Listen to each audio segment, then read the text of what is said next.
I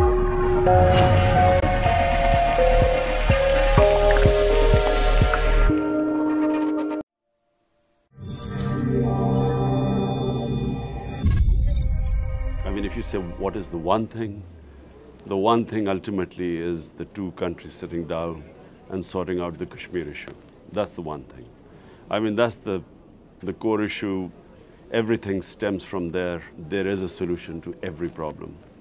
You need strong leadership which is willing to take risks, which is willing to take the pressure when it takes the big decisions.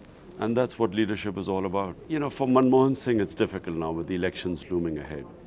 So at this stage, for him to take a decision, you know, a big decision on Kashmir is very difficult. What we hope is that once a new government comes in India,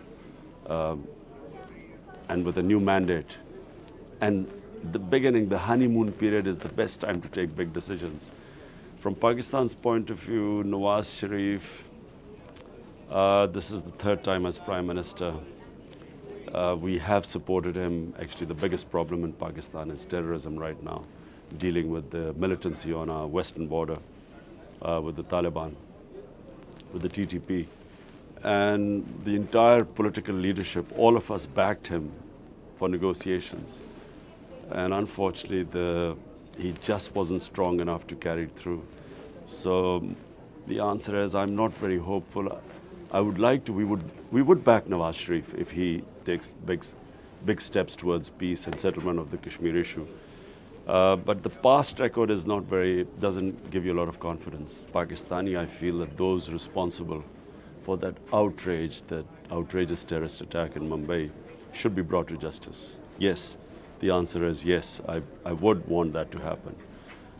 Unfortunately, I mean, I can only tell you what I read in the newspapers, not being in the government myself, and not having been briefed by our intelligence agencies about the situation. I also, I can only tell you what their official statements are.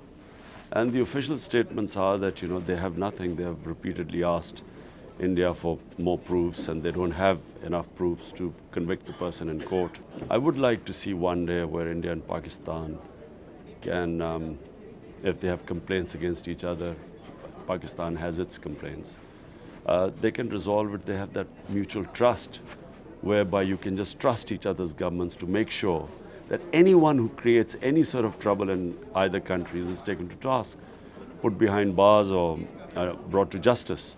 Yes, and the answer is yes, I would like to see that day. Because look, it is inconceivable that two countries, neighbors which are going to live together with such huge economic potential, have this sort of relationship which is not making us move forward. We have, and Pakistanis have, a lot of objections about Narendra Modi. But if he's the elected Prime Minister of India, we have to accept it. It's the choice of the Indian people.